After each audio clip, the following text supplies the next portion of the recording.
एक बार हस्तिनापुर के महाराज प्रदीप गंगा के किनारे तपस्या कर रहे थे। उनके रूप सौंदर्य से मोहित होकर गंगा उनकी जंघ पर आकर बैठ गई। गंगा ने कहा, हे राजन, मैं ऋषि की पुत्री गंगा हूँ और आपसे विवाह करने आपके पास आई हूँ। इस पर महाराज प्रदीप बोले, गंगे, तुम मेरी दाहिनी जंघ पर बैठी हो। पत्नी को तो वामांगी होना चाहिए। दाहिनी जंघ तो पुत्र का प्रतीक है। अंत में मैं तुम्हें अपनी पुत्र वधू के रूप में स्वीकार करता हूँ। यह सुनकर गंगा वहाँ से चली गई। अब महाराज प्रदीप ने पुत्र प्राप्ति के लिए घोर तप करना आरंभ कर दिया। उनके तप के फलस्वरूप उन्हें पुत्र की प्राप्ति हुई, जिसका नाम उन्होंने शांतनु रखा। शांतनु के युवा होने पर उसे गंगा के साथ विवाह करने का आदेश देकर महाराज प्रदीप स्वर्ग चले गए। पिता के आदेश का पालन करने के लिए शांतनु ने गंगा के पास जाकर उनसे विवाह करने के लिए निवेदन दिया। गंगा बोली, राजन, मैं आपके साथ विवाह तो कर सकती हूँ, किंतु आपको वचन देना होगा कि आप मेरे किसी भी कार्य में हस्तक्षेप नहीं करेंगे। शांतनु ने गंगा के कहे अनुसार वचन देकर उनसे विवाह कर लिया।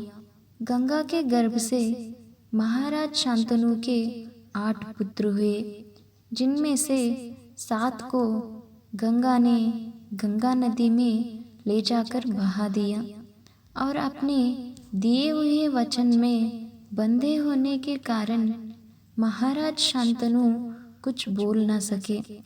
जब गंगा का 8वां पुत्र हुआ और वह उसे भी नदी में बहाने के लिए ले जाने लगी, तो राजा शांतनु से रहा न गया और वे बोले, गंगे, तुमने मेरी 7 पुत्रों को नदी में बहा दिया, किंतु अपनी प्रतिज्ञा के अनुसार मैंने कुछ न कहा। अब तुम मेरे इस 8वें पुत्र को भी बहाने जा रही हो। मैं तुमसे प्रार्थना करता हूँ कि कृपा करके इसे नदी में मत बहाओ। महाराज शांतनु की बात सुनकर गंगा ने कहा, राजन, आपने अपनी प्रतिज्ञा भंग कर दी है, इसलिए अब मैं आपके पास नहीं रह सकती। इतना कहकर गंगा अपने पुत्र के साथ अंतर्ध्यान हो गई। तत्पश्चात महाराज शांतनु ने 36 वर्ष ब्रह्मचर्य व्रत धारण करके व्यतीत कर दिए। फिर एक दिन उन्होंने गंगा के किनारे जाकर गंगा से कहा, गंगे, आज मेरी इच्छा उस बालक को देखने की हो रही है जिसे तुम अपने साथ ले गई थी। गंगा एक सुंदर स्त्री के रूप में उस बालक के साथ प्रकट हो गई और बोली, राजन, यह आपका पुत्र है तथा इसका नाम देवव्रत है। इसे ग्रहण करो। यह पराक्रमी होने के साथ विद्वान भी होगा। अस्त्र विद्या में यह परशुराम के समान होगा।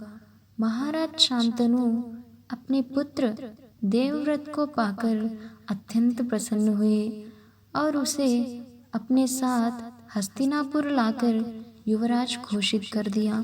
एक दिन महाराज शांतनु यमुना के तट पर घूम रहे थे कि उन्हें नदी में नाव चलाते हुए एक सुंदर कन्या दृष्टिगत हुई।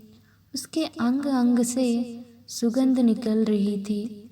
महाराज ने उस कन्या से पूछा, हे देवी, तुम कौन हो? कन्या ने बताया, महाराज, मेरा नाम सत्यवती है और मैं निषाद कन्या हूँ। शांतनु उसके रूप यौवन पर रीझ कर तत्काल उसके पिता के पास पहुँचे और सत्यवती के साथ अपने विवाह का प्रस्ताव किया। इस पर निषाद बोला, राजन, मुझे अपनी कन्या का आपके साथ विवाह करने में कोई आपत्ति नहीं है, परंतु आपको मेरी कन्या के गर्भ से उत्पन्न पुत्र को ही अपने राज्य का उत्तराधिकारी बनाना होगा। निषाद के इन वचनों को सुनकर महाराज शांतनु चुपचाप हस्तिनापुर लौट आए।